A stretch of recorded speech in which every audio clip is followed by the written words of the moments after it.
Hello friends, welcome to our channel. हमारे channel पर आपको मिलेंगी नई और रोचक कहानियाँ। आप हमारे चैनल को सब्सक्राइब कर लीजिए और वीडियो को लाइक कर दीजिए, अपने दोस्तों के साथ शेयर कर दीजिएगा।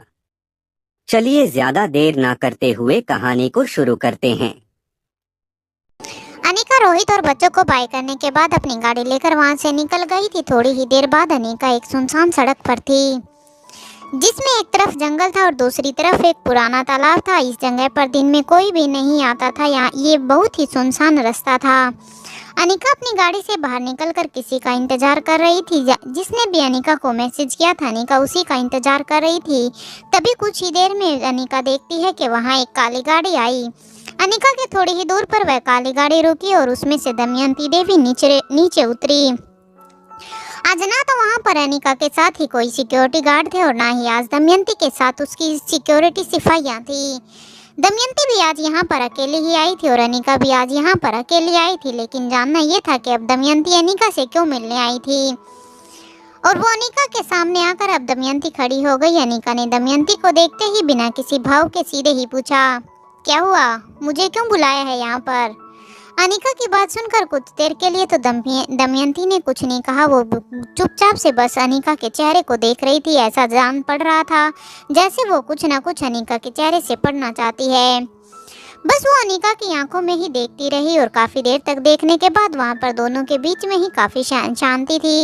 अब काफ़ी देर तक उसको ऑब्जर्व करने के बाद अब दमयंती फिर कहती है, मुझे पता है अनिका, तुम्हारी याददाश्त वापस आ गई है। मैं ये तो नहीं जानती कि कभी तुम्हारी याददाश्त गई भी थी या नहीं, या फिर तुमने यह याददाश्त जाने का सिर्फ एक नाटक किया था ताकि मैं तुम तक ना पहुँच सकूँ और ना ही मैं उसे बूटी तक पहुंच सकूं जो मुझे केवल तुम ही बता सकती थी। लेकिन तुम्हारे चेहरे को देखकर मैं इतना तो पक्का बता सकती हूँ कि आज के दिन तुम्हें वो सब याद है।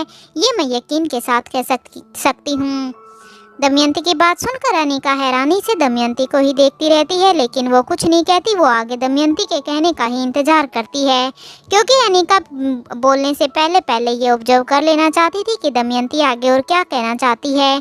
कहीं ऐसा ना हो कि दमयंती की इन्हीं बातों से अनिका अपने पत्ते खुद ही ना खोल दे। अनिका यहाँ पर काफ़ी शांत खड़ी थी।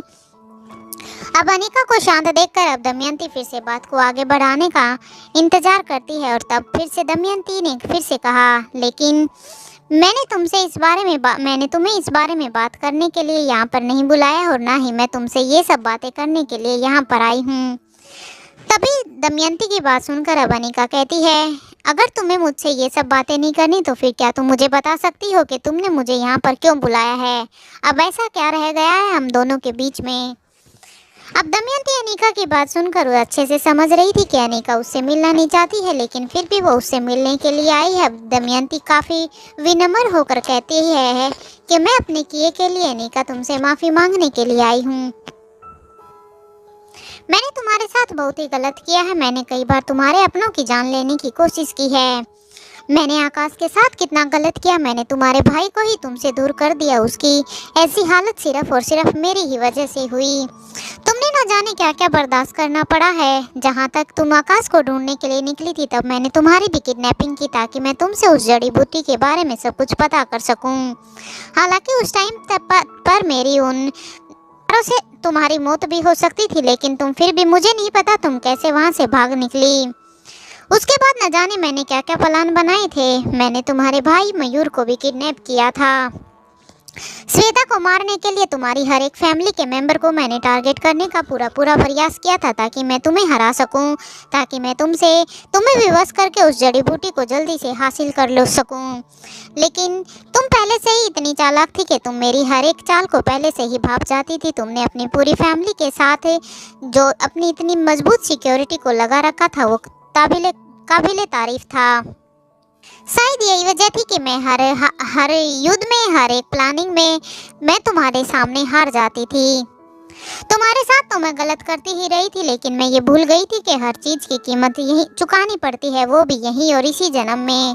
और फिर ये तो है ही एक शराब जिसे अपने बनाने वाले की जान की कुर्बानी ली, और वो अमृता मुझसे भी कुर्बानी चाहेगा। मैंने भले ही ये सोच लिया कि मैं तुमसे ये अमृतो हासिल कर लूंगी, लेकिन मैंने कभी भी ये नहीं सोचा कि जैसे आज स्वाति इस अमृतों को बनाने के बाद मुझे नहीं पता कि वो जिंदा है या मरी हुई है, लेकिन जैसे स्वाति के और तुम्हारे कितने दुश्मन इस अमृतों के लिए हो गए, तो वो सब मेरे साथ भी तो होगा। मैं ये भूल चुकी थी। पहले मुझे ये समझ नहीं आया कि ये सारा एक ऐसा भ्रम है जिसमें से निकलना बेहद ही मुश्किल होता है, क्योंकि हम खुद ही इस भ्रम को और भी गहरा करते चले जाते हैं, और जब हमारी आंखें खुलती है तब तक हम अपना सब कुछ खो देते हैं। अनिका धीरे धीरे दमयंती देवी की सारी बातों को सुन रही थी और वो एक कंक्लूजन पर पहुंचना चाहती थी कि आखिर दमयंती कहना क्या चाहती है। क्या दमयंती जो कह रही है वो सही कह रही है या इसमें भी दमयंती का कोई छल है। लेकिन अनिका यहाँ पर काफ़ी ध्यान से दमयंती देवी की सारी बातें सुन रही थी। साथ के साथ उसने अपनी सिक्योरिटी को लेकर वो पहले से ही काफ़ी चौकन्ना थी कि कभी ये दमयंती का कोई चाल तो नहीं है। अनिका को फिर भी कुछ भी ना बोलता देखते हुए फिर से दमयंती देवी फिर से कहना शुरू करती हैं, आज मैंने अपनी माँ और बेटी को इस अमृतों के चक्कर में खो दिया है, और उन्हें खो देने के बाद ही मुझे ये समझ में आया है कि असली ज़िंदगी जीने का मज़ा तो अपनों के साथ ही होता है, जिसमें सारी दुनिया की खुशी होती है। मुझे अब समझ आ गया है कि अमर होने का मतलब ये है कि अमर होने का मतलब ये होता है कि हमेशा जिंदा रहना नहीं बल्कि मरने के बाद भी लोगों के दिलों में जिंदा रहना होता है। जैसे तुम्हारी माँ है जो मरने के बाद भी आज भी तुम लोगों के मन में जिंदा है, और एक मैं हूँ जो जिंदा होकर भी मर गई हूँ। वैसे सच कहूँ तो मुझे आज भी यही लगता है कि स्वाति मल्होत्रा आज भी जिंदा है, चाहे वो दुनिया के किसी भी कोने में क्यों ना हो। अनिका दमयंती देवी की ये बात सुनकर एकदम से तो हैरान हो जाती है कि दमयंती देवी ये इतने विश्वास के साथ कैसे कह सकती है। लेकिन अनिका अभी भी चुप रहना चाहती है, क्योंकि वो अच्छे से समझ लेना चाहती थी कि आखिर दमयंती कहना क्या चाहती है। अब दमयंती देवी अपनी बात आगे बढ़ाते हुए फिर से कहती है, अनिका मैं तुमसे एक बार फिर से माफ़ी मांगती हूँ। हो सके तो मुझे माफ़ कर देना। मेरे किए हुए की सज़ा मुझे कानून देगा, लेकिन तुम्हारी माफ़ी से मेरे दिल को एक सुकून मिल जाएगा। मुझे लगेगा कि लच्छो ने ही मुझे माफ़ कर दिया है, क्योंकि कहीं ना कहीं तुम भी मेरी बेटी की उम्र की ही हो। उसकी मौत की जिम्मेदार तुम नहीं बल्कि मैं ही हूँ। जैसे ही अनिका ने लच्छो के बारे में सुना तो अनिका ने दमयंती देवी से लच्छो के बारे में पूछना चाहा। अनिका कुछ देर तक शांत रहती है, लेकिन जब अनिका देखती है कि दमयंती अब इससे आगे कुछ नहीं कह रही है, तब अनिका दमयंती से कहती है, अच्छा ठीक है, मैं मानती हूँ कि जो हुआ जो तुम कह रही हो वो ठीक है, लेकिन क्या तुम मुझे बता सकती हो कि तुमने उस दिन मुझे जब मैं आकाश को लेने के लिए वहाँ पर आई थी तो तुमने मुझे ये क्यों कहा था कि तुमने अपने भाई को तो बचा लिया लेकिन अपनी बहन को नहीं। क्या तुम मुझे बता सकती हो कि लच्छो मेरी बहन कैसे हुई? या मुझे लगता है शायद वो राजीव गुलेरिया की बेटी है। क्या मेरा शक सही है या नहीं?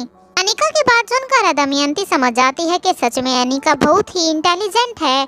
अनिका ने पहले से ही ये गैस कर लिया था कि वो राजीव गुलेरिया की बेटी हो सकती है। अनिका की बात सुनकर अब दमयंती ने कहा कि हाँ वो राजीव गुलेरिया की ही औलाद है।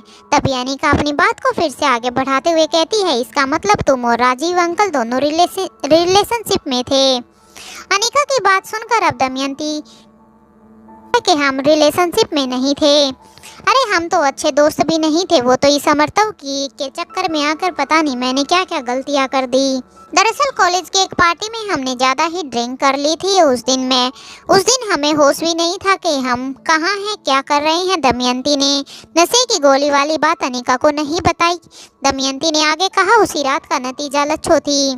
दमयंती की बात सुनकर अनिका को ये समझ में आ गया था कि लच्छो राजीव गुलेरिया की ही बेटी है। लेकिन अब एक और नए सवाल ने अब अनिका को घेर लिया था। अनिका ने अब दमयंती देवी से फिर से पूछना चाहा, अगर ये सच है कि लच्छो राजीव अंकल की बेटी है तो तुम उसे गुलेरिया हाउस क्यों नहीं लेके आई? तुमने लच्छो को उसका हक क्यों नहीं दिलाया? ऐसा तो नहीं था कि गुलेरिया हाउस लच्छो को नहीं अपनाता। अब दमयंती अनिका की बात सुनकर कहती है, मुझे पता चला था कि जब मैं प्रेग्नेंट हूँ और मैं राजीव के बच्चे की माँ बनने वाली हूँ, तब मैं राजीव गुलेरिया से मिलने के लिए गई थी गुलेरिया हाउस में। लेकिन राजीव गुलेरिया ने मेरे पेट में पल रहे बच्चे की जिम्मेदारी उठाने से साफ मना कर दिया था। यहाँ तक तो उसने तो ये भी कह दिया था कि ये बच्चा मेरा नहीं हो सकता। और जब लच्छो का जन्म हुआ था तब तक तो राजीव गुलेरिया को गुलेरिया हाउस से ही निकाल दिया गया था, वो कहीं गायब हो गया था। हो सकता था कि गुलेरिया परिवार लच्छो को अपना लेता, उसे अपना नाम दे देता, लेकिन क्या तुम्हें लगता है कि इस समाज में उसे वो इज्जत मिलती जो एक नॉर्मल बच्चे को मिलती है? उसे हमेशा ही लोगों को ये लगता कि मैं गुलेरिया हाउस में घुसने के लिए लच्छो का सिर्फ सहारा ले रही हूँ। यहाँ तक कि लच्छो के अस्तित्व पर भी बहुत सारे सवाल उठाए जाते। ये कहते हुए दमयंती देवी की आंखों में पानी आ जाता है, लेकिन फिर भी दमयंती ने अपनी आंखों का पानी साफ करते हुए अनिका से कहा कि ये बातें सालों पुरानी है, लेकिन मैं तुम्हें बताना चाहती हूँ कि मैं तुम्हारी जिंदगी में से हमेशा के लिए जरूर जा रही हूँ, लेकिन ये मत समझना कि तुम्हारी जिंदगी से खतरा टल गया है। दमयंती देवी की ये बात सुनकर अब अनिका हैरान हो जाती है। अनिका फिर से सोचने के लिए विवश हो जाती है कि अगर दमयंती देवी मेरी जिंदगी से जा रही है तो अब ऐसा कौन सा खतरा है जो मेरे सामने है। लेकिन वो कुछ ना कहते हुए फिर से दमयंती आगे कहना शुरू करती है, मैं तुम्हें उसके बारे में ज्यादा कुछ तो नहीं बता सकते, लेकिन तुम ये सीख लो कि वो तुम्हारे आज तक के दुश्मनों में से सबसे खतरनाक है। वो एक रावण है, रावण जो अपना सिर किसी के सामने नहीं दिखाता। वो जब भी वार करेगा इतना घातक वार करेगा कि तुम्हें ना चाहते हुए भी अपने घुटने उसके सामने टेकने ही पड़ेंगे। दमयंती की बात पूरी भी नहीं हुई थी कि इतने में वहां पर ही एक पुलिस की जीप आ गई। उसमें से एक इंस्पेक्टर और कुछ लेडी हवलदार नीचे उतरी। उस गाड़ी को देखकर अब अनिका हैरान होती है और वो दमयंती से हालांकि उसे अपने नए दुश्मन के बारे में जानना चाहती थी, लेकिन फिर वो उस बात को भी छोड़कर दमयंती से पूछती है कि ये पुलिस यहाँ पर कैसे। अनिका की बात सुनकर अब दमयंती देवी कहती है कि जब मैंने तुम्हें मैसेज करवाया था तब मैंने पुलिस को भी इन्फॉर्म कर दिया था। मैं पुलिस के सामने अपने सभी गुनाहों को मानने के लिए तैयार हूँ। इसकी मुझे जो भी सजा मिलेगी मैं उसके लिए भी तैयार हूँ, लेकिन मेरी एक बात जरा याद रखना कि अब तुम्हें अपने दुश्मनों से और भी ज्यादा अवेयर रहने की जरूरत है। तभी उन लेडी कांस्टेबल ने दमयंती देवी के हाथ में हथकड़ी लगाई और उसे जीप की है। तभी उन लेडी कांस्टेबल ने दमयंती देवी के हाथ में हथकड़ी लगाई और उसे जीप की तरफ ले जाने लगी। तभी दमयंती पीछे की तरफ मुड़ के फिर से अनिका को आवाज लगाते हुए कहती है, अनिका मुझे पता है कि तुम हर एक सिचुएशन से लड़ने के लिए तैयार हो। ऐसी कोई भी चीज नहीं है जिसमें तुम्हें जीत प्राप्त ना हो, लेकिन मेरी एक बात याद रखना, मैं अपने चारों तरफ अपने अपनों पर भी थोड़ा ध्यान से विश्वास करना है। अपने ऊपर हमेशा विश्वास रखना, क्योंकि अब जो भी खतरा तुम्हारे ऊपर आने वाला है वो तुम्हारे कहीं अपनों के ही आसपास से ही होगा। दमयंती यहाँ पर अनिका को एक हिंट दे देती है कि उसे अपने चारों तरफ अपने आप से और अपने चारों तरफ फैले उसके परिवार के बारे में सोचना था, क्योंकि उसके परिवार में से ही कोई ऐसा था जो हो सकता है उसका अगला दुश्मन हो। दमयंती देवी की यह बात सुनकर अब अनिका हैरान हो जाती है कि आखिर दमयंती कहना क्या चाहती थी, लेकिन अब वो इस बात पर ज्यादा ध्यान ना देते हुए अब अनिका अपने फोन में टाइम देखती है। तो वो टाइम को देखकर फिर अनिका कहती है, अरे मुझे तो अभी मल्होत्रा हाउस के लिए निकलना था। तभी अनिका इन सब बातों को यहीं पर छोड़ कर मल्होत्रा हाउस के लिए निकल जाती है, लेकिन कार ड्राइव करते टाइम भी अनिका के दिमाग में कहीं ना कहीं यही सब बातें चल रही थी। उधर दूसरी तरफ स्वाति मल्होत्रा को भी अब तक इस बारे में पता लग चुका था कि दमयंती देवी अनिका से मिलने के लिए आ रही है। दमयंती देवी ने अनिका को किसी एक सुनसान से रास्ते पर बुलाया हुआ था। वहां पर स्वाति मल्होत्रा ने भी अपनी पूरी जासूसी की हुई थी। स्वाति मल्होत्रा अनिका को किसी भी खतरे में नहीं डलने देखना चाहती थी, इसलिए अब की बार स्वाति मल्होत्रा भी वहां पर चुपके से उन सब की बातों को सुन रही थी।